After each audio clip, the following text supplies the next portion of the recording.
자, 우리 옆에 분들과 인사하기 원합니다. 오늘 정말 잘 오셨습니다.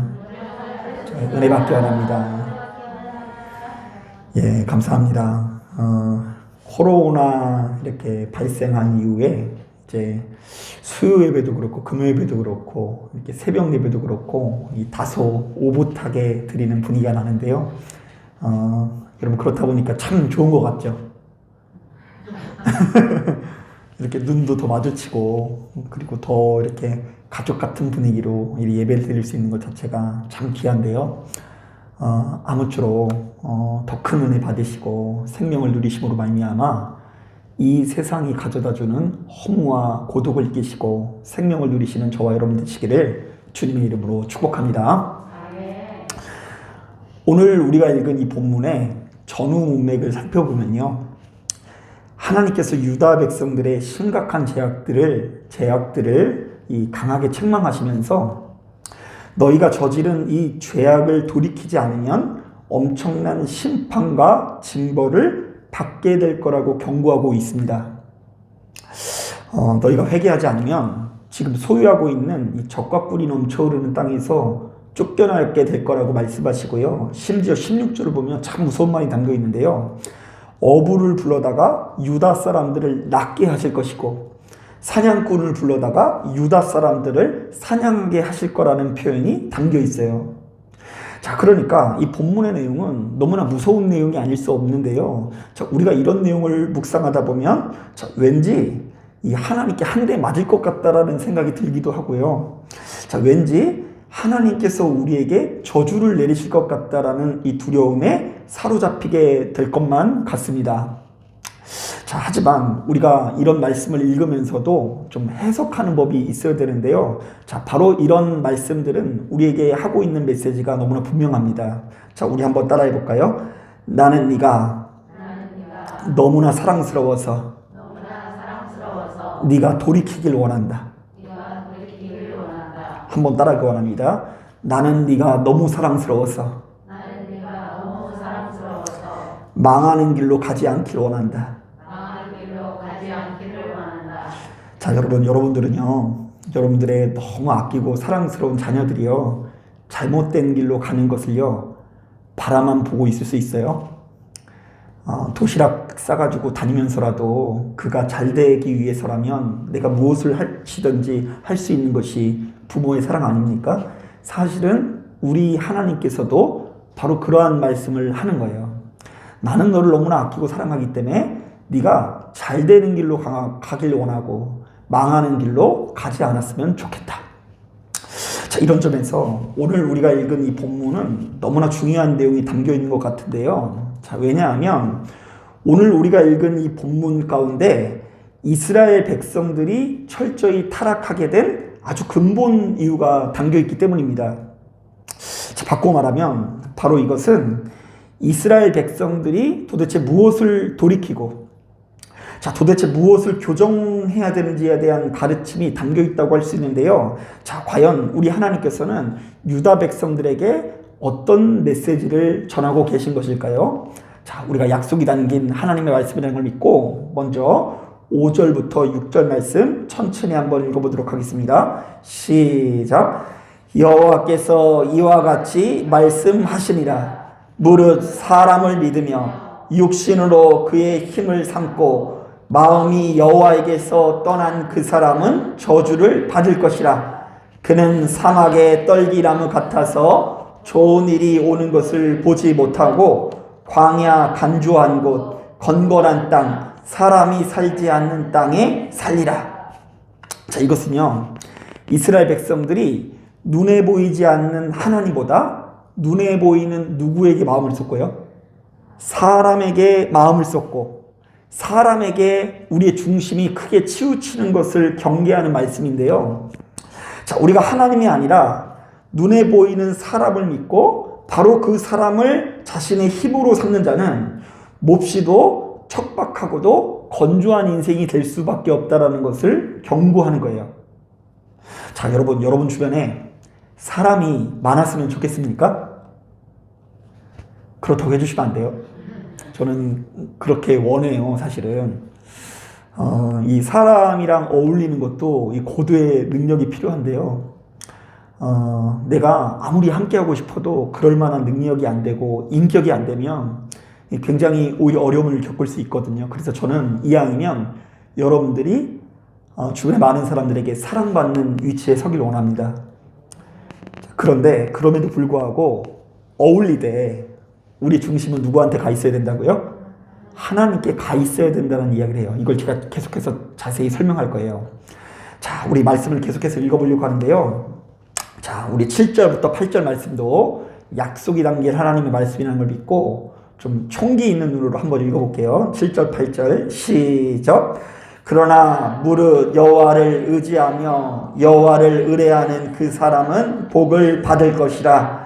그는 물가에 심어진 나무가 그 뿌리를 강변에 뻗치고 더위가 올지라도 두려워하지 아니하며 그 잎이 청정하며 가무는 해에도 걱정이 없고 결실이 그치지 아니함 같으리라.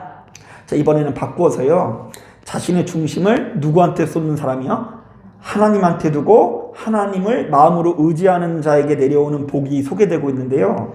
자, 바로 이런 종류의 사람들이 진정한 풍족한 삶을 누리게 되고, 자, 그 무엇보다 뿌리가 든든하기 때문에 설령 내 인생에 더위가 찾아온다든지 비가 오지 않는 이 가뭄때가 찾아올지라도 그것에 요동하지 않고 넉넉히 이겨낸다라는 가르침이 담겨 있어요.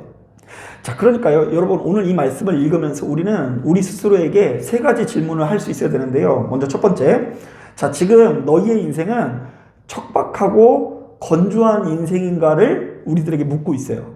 자, 한번 따라해 볼까요? 나의 인생은 척박하고 건조한 인생인가?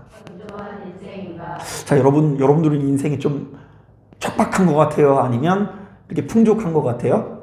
자, 그것을 한번 점검해 봐야 돼요. 자, 그리고 두 번째로는 한번 따라하길 원합니다. 나의 인생에 더위가 찾아오고 비가 오지 않을 때에 그것을 이겨낼 수 있는 능력이 있는가? 예, 여러분, 우리의 인생이 항상 좋은 법만은 없는 거잖아요. 말이 좀 이상한데 우리들의 인생이 항상 좋은 일만 생기라는 법만은 없지 않습니까? 자, 때때로 너무 더울 수도 있고요. 또 오늘은 또 어때요? 너무 춥잖아요. 그런데 이렇게 궂은 날씨가 찾아올 때 이것을 우리가 이길 수 있는 능력이 있는가? 자, 그리고 마지막 세 번째로는 지금 너희는 너희의 중심을 어디에 두고 있는지를 묻고 있어요. 사랑하는 아들과 딸아, 너희는 하나님을 믿는다고 하면서 실상은 너희가 제일 힘들고 괴로운 순간마다 사람에게 가는가? 아니면 하나님께로 가는가? 자, 그런데 바로 이 세 가지 질문들이 사실은 서로 밀접하게 연결되어 있는데요. 자, 우리가 하나님을 믿는다고 하면서도 사실은 눈앞에 보여지는 것에만 치우치고, 자, 그것이 눈에 보여지는 물질에 치우치든 사람에 치우치든 좌우지간 하나님 앞에 중심을 두지 않는 사람은요, 겉으로는 잠시 잠깐 잘 되는 것처럼 보여질지 몰지라도 진정한 인생의 만족을 누릴 수 없다라고 우리에게 경고하는 것입니다. 사실 우리들은 우리 인생 가운데 바로 이것을 거듭해서 경험하게 되는데요. 다 엄연히 따졌을 때 하나님을 믿는 우리들이 사실은 하나님 때문에 크게 상처받거나 낙심하게 되는 경우는 거의 없습니다. 자, 교회를 다니면서 우리가 상처받는 것은 항상 눈에 보이지 않는 하나님이 아니라 눈에 보이는 누구 때문입니까? 예, 사람 때문인 것을 보게 됩니다.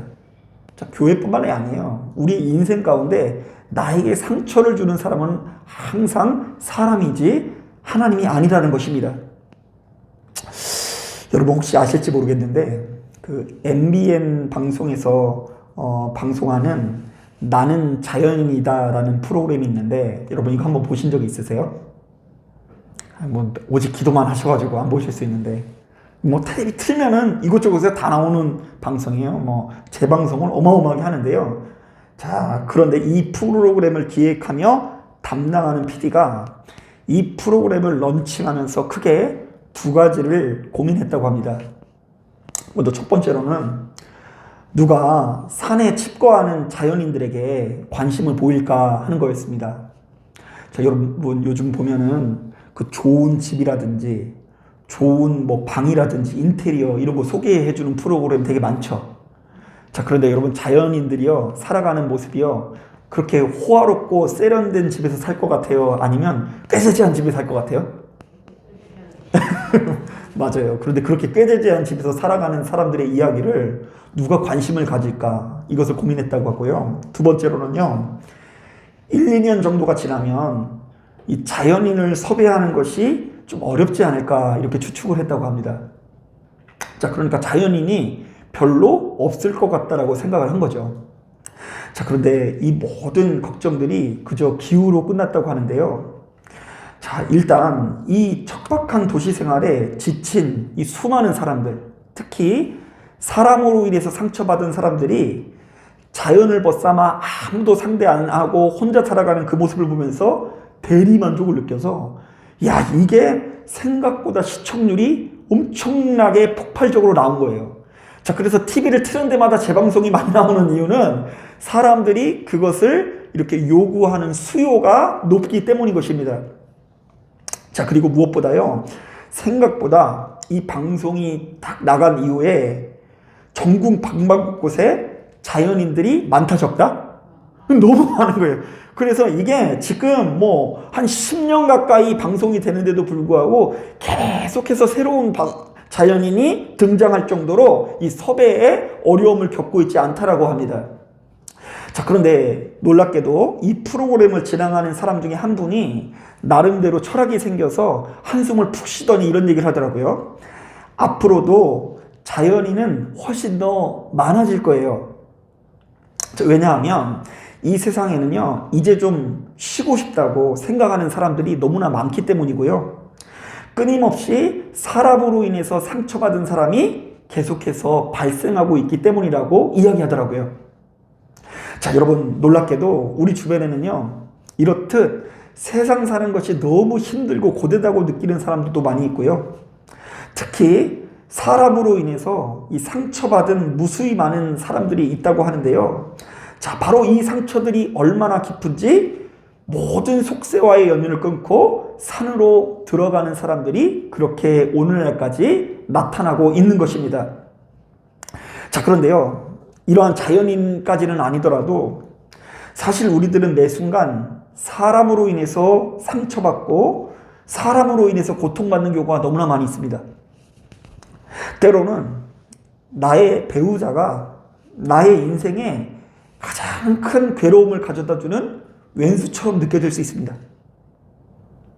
때로는 나의 너무나 사랑스러운 자녀들도 나의 인생에 가장 큰 아픔을 가져다주고 상처를 가져다주는 도구가 될 수 있습니다. 또한 내가 가장 믿었던 친구를 통하여 심지어 함께 교회를 다니는 교우조차도 생각지도 않게 나에게 큰 상처를 주곤 하는데요. 자, 내가 믿었던 만큼, 내가 크게 의지했던 만큼, 내 마음을 다 갖다 바쳤던 것만큼 엄청난 고통과 괴로움이 찾아올 수도 있다는 것입니다. 자, 그 이유는 무엇일까요? 아주 간단합니다. 사람은 본래 사람을 구원해낼 만한 실력을 가지고 있지 못하면 그 한계가 너무나 분명하고 명확한 존재이기 때문입니다. 자, 저는 문득 이 말씀을 준비하는데 이사야서 22장에 나오는 국내 대신 엘리야김이라는 사람이 생각이 났거든요. 자, 이사야서 22장을 보면 무수히 많은 백성들이 엘리야김이라는 사람에게 환호를 하며 기대를 합니다. 심지어 그를 가리켜 유다의 아버지이자 다윗의 열쇠를 가지고 있는 사람이라고 찬양하기 시작하는데요. 정작 하나님께서는 그 사람을 두고 이렇게 말씀하십니다. 그날에는 단단한 곳에 박혔던 못이 사그리니 그 못이 부러져 떨어지므로 그 위에 걸린 물건이 부서지리라. 이거 뭐예요? 국내 대신 엘리야김이라는 사람이요, 겉으로 볼 때는 너무나 대단하고 수준 높은 사람처럼 보일지 모르겠으나 실상은 모든 백성을 구원해낼 만한 능력을 가지고 있지 못하다는 것입니다. 자, 성경은 거듭해서 바로 이 사실을 우리들에게 증언하고 있는데요. 자, 우리의 눈으로 볼 때 그 대단해 보이는 믿음의 선질들도 사실은 우리와 크게 다르지 않는 사람이라고 거듭해서 증언되고 있습니다. 아브라함도 그렇고 이삭도 그렇고 야곱도 그렇고 모세도 그렇고 솔로몬도 그렇고 다윗 왕도 그렇고 누구 하나 완전하지 않다라고 증언하고 있습니다. 자, 그리고 바로 그렇기 때문에 사람에게는 구원이 없고 오로지 우리 하나님께만 구원이 있으니 너희는 너희의 중심을 우리 하나님께 두고 그 하나님을 붙들고 의지하는 법을 배워야 한다라고 우리에게 경고하고 있는 것입니다.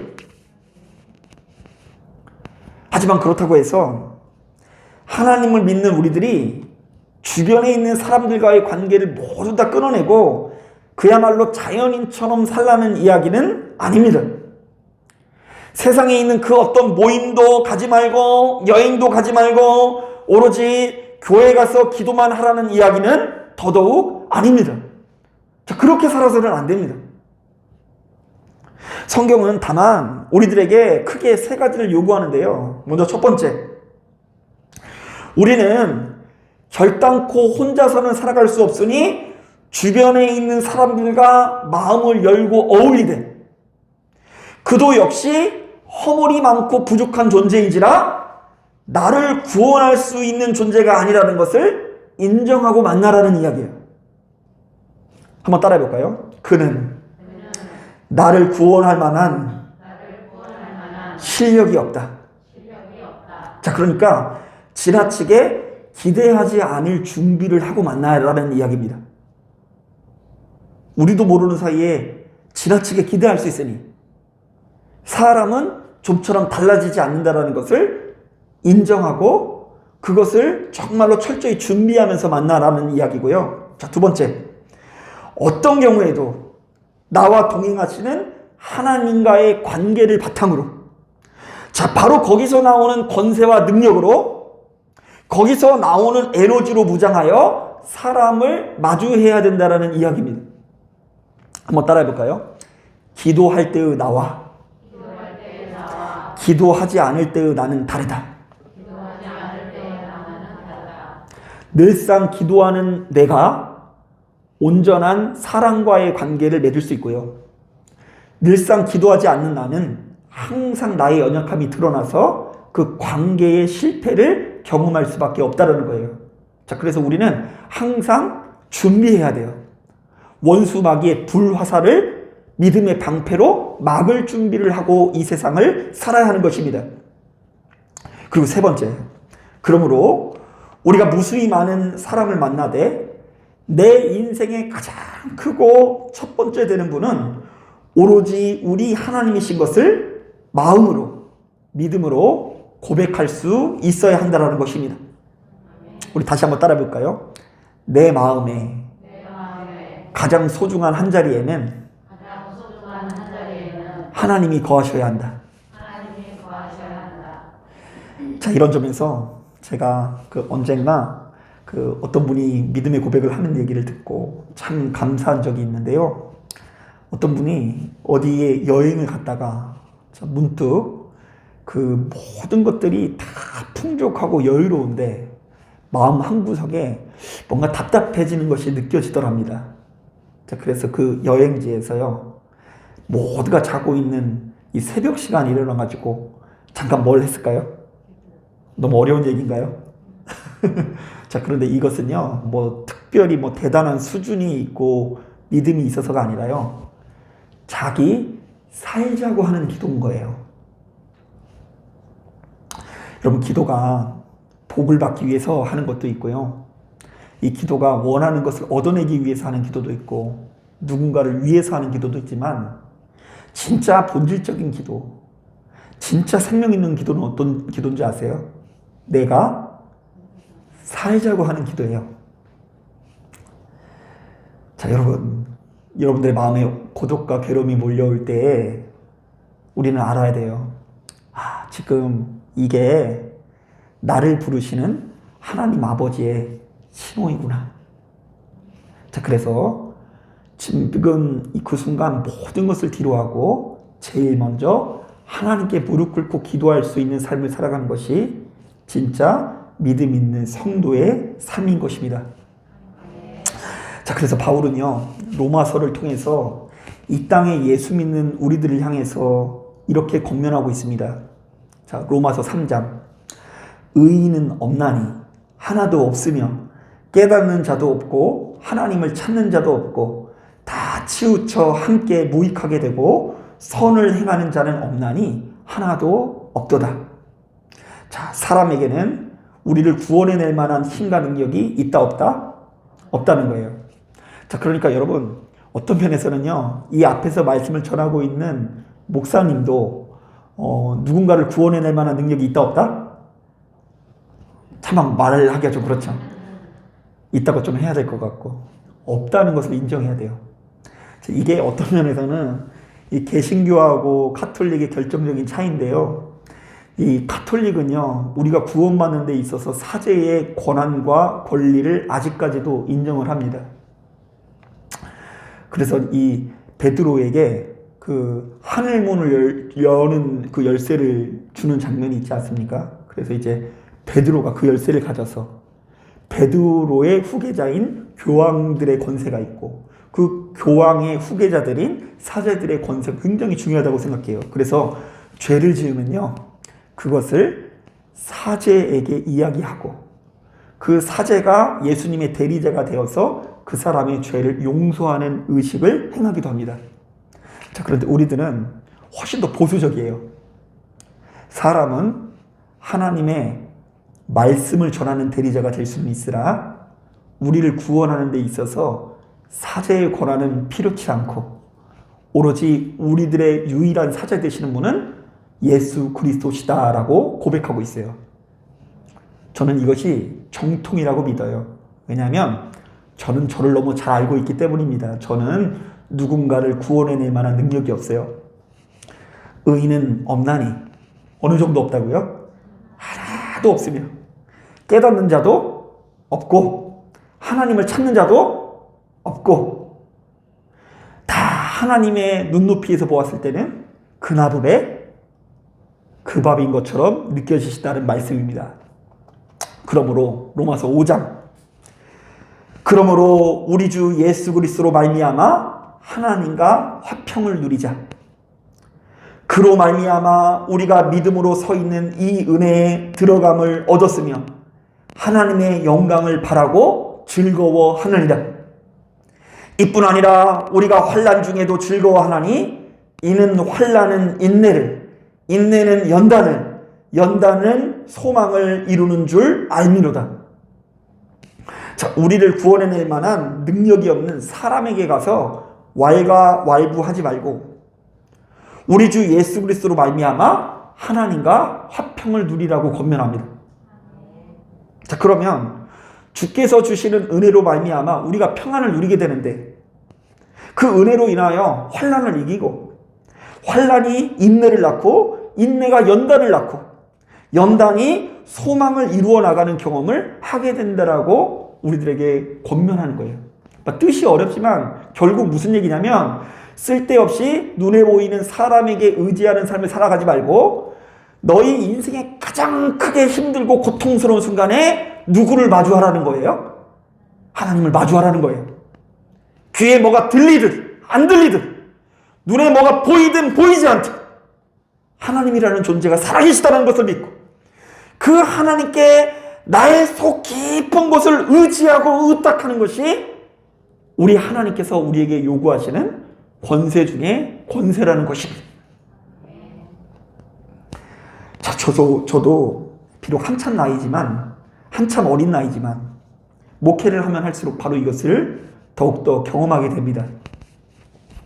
자, 그래도 목사인지라 여러분 입장 바꿔놓고 생각해보면요, 제가 목회하는 교회가 주님 안에서 좀 든든히 서가고 시간이 흐를수록 조금 잘 되었으면 하는 바람이 있을 거 아닙니까? 자, 여러분들에게도 그런 마음이 있으십니까? 제가 보니까 다 있으세요. 여기 계신 분들은 그런 마음으로 다 오신 분들인데, 자, 그런데 바로 그런 소망을 품다 보면 사람은 자신도 모르는 사이에 크게 두 가지를 의지하게 됩니다. 첫 번째로는 번듯한 건물이고요. 두 번째로는 사람입니다. 교회를 세우기 위해서 사람이 대부분 이런 것들을 의지해요. 번듯한 건물. 두 번째로는 사람.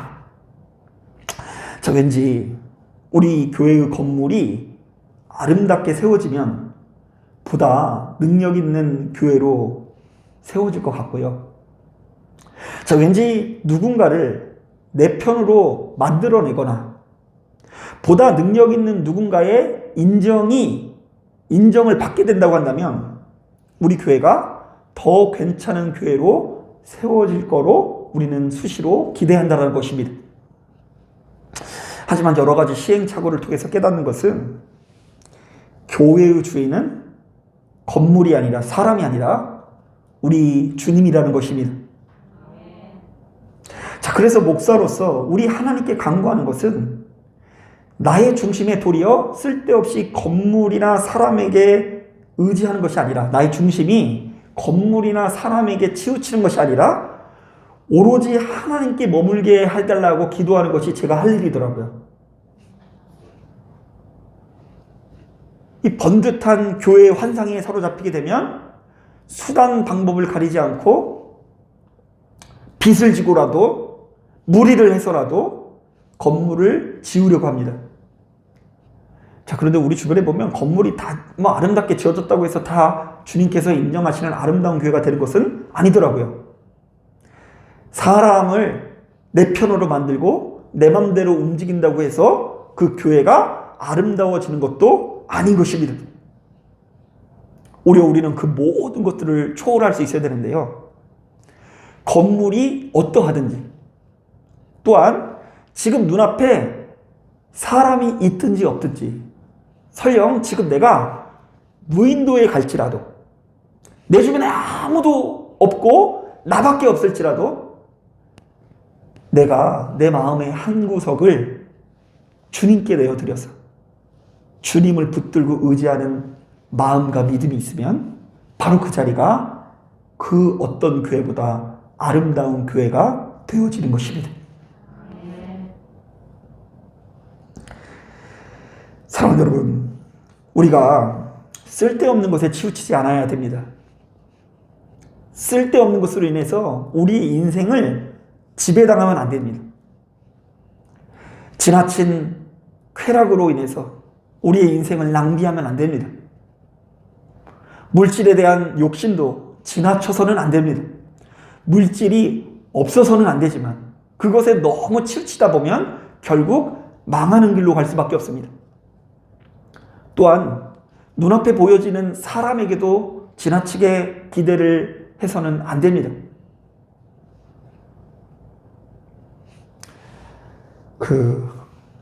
옛날에 전도사 때 말씀을 준비하다 재밌는 분이 생각나는데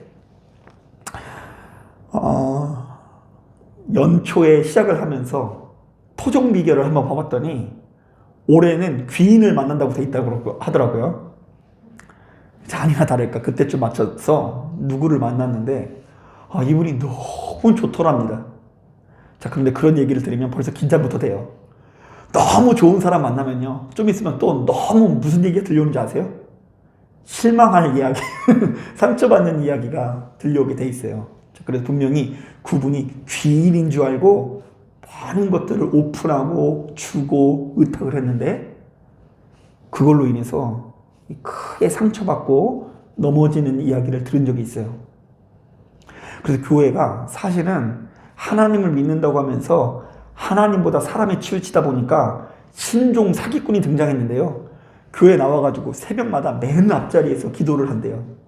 하나님, 제가 지금 판교에 100억짜리 건물을 올리는데 그것이 이루어지도록 인도하여 주시옵소서.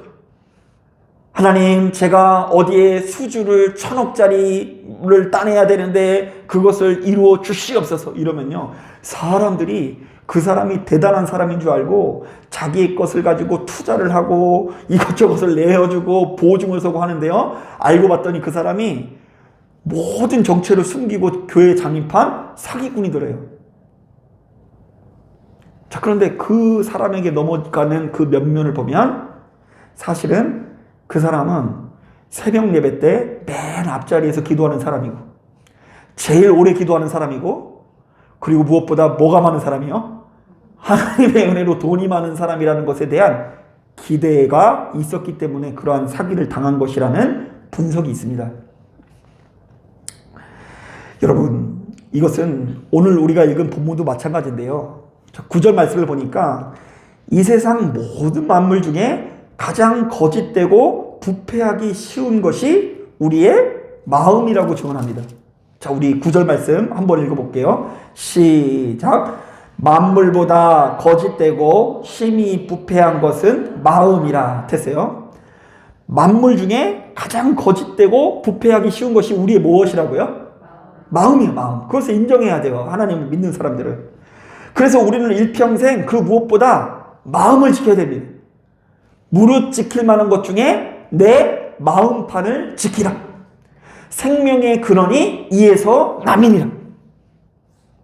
통장 잔고에서 나오는 것이 아니라, 내 주변에 얼마나 많은 사람을 가지고 있느냐의 문제가 아니라, 마음을 얼마만큼 지켜내느냐의 문제가 경건의 문제요 생명의 문제라고 증언하는 것입니다. 그 과정에서 우리는 당연히 우리의 마음을 지키지 못하면 별로 좋지 못한 열매를 맺게 된다고 하는데요. 자, 어떤 열매를 맺게 된다고 하는지 11절 말씀 한번 읽어보겠습니다.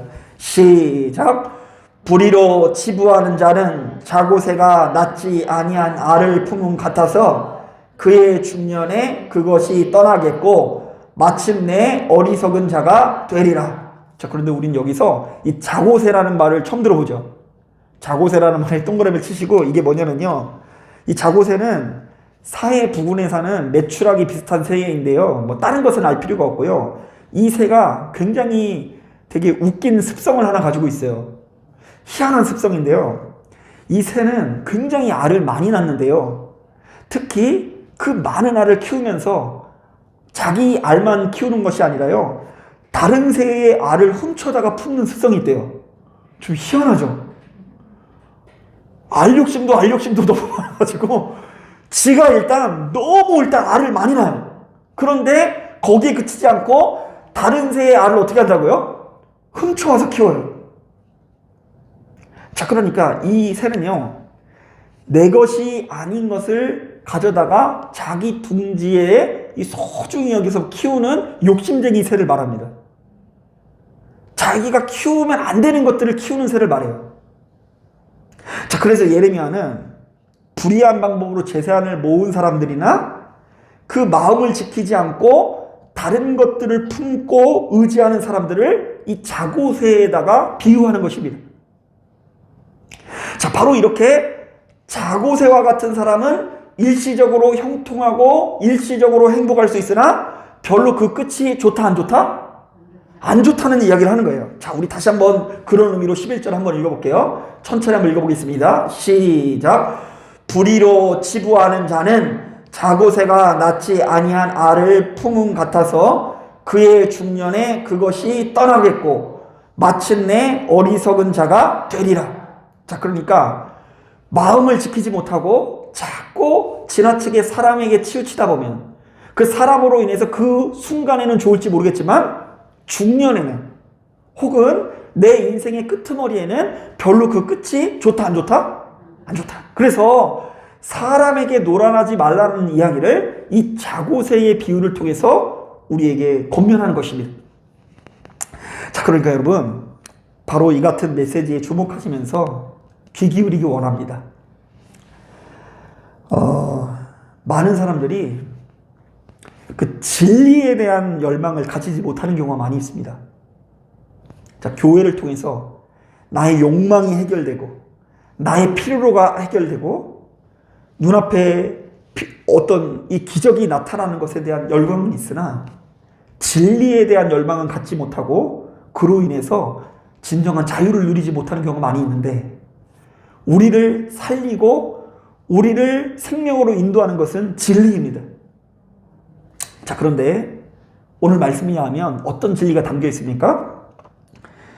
예수 믿는 사람들은 시간이 흐를수록 여러분들의 중심이 갈물이 되고 다듬어져야 되는데, 우리의 마음이 부패를 이길 수 있을 만큼 훈련되어져서 사람에게 치우치지 않고 하나님을 붙들고 의지하는 시간을 가져야 한다는 것입니다. 사실 오늘은요, 저희 가정에게 엄청 역사적인 날인데요. 놀랍게도요, 오늘은 저희 아이들이 난생 처음으로 새벽 예배를 나온 날이었어요. 어제 갑자기 엄마, 아빠, 우리가 이제 방학이니까 한번 새벽 예배 가볼래? 궁금해 이러더라고요. 그래서 이제 꼭 깨워야 돼 이러더라고요. 근데 새벽에 막상 깨우려니까 좀 깨우기가 좀 그렇다 이런 생각이 들었는데, 그 나가려고 보니까 이렇게 현관에 적어놨더라고요. 부총이로 아빠 우리 꼭 깨워야 돼 이렇게 적어놨더라고요. 그래서 이제 둘을 깨워서 이렇게 왔어요.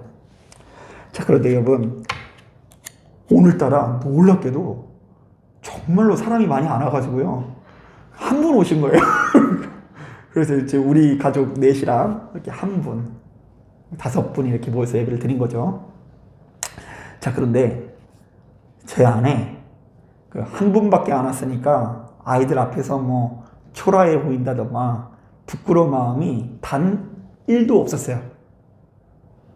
왜냐하면 저는 충분히 보였다고 생각하는 게 뭐냐면, 이 아빠가 이 새벽부터 이 추운 겨울 날씨에, 입춘 지났는데 지금 거의 봄 아니잖아요. 지금 봄이 안 왔어요 아직. 그래가지고 이 추운 날씨에 사람이 있든지 없든지 간에 나의 마음을 하나님께 두고 하나님께서 주시는 은혜로 채우려고 하는 그 씨름이 보여진 것 같아서 만족스럽더라고요.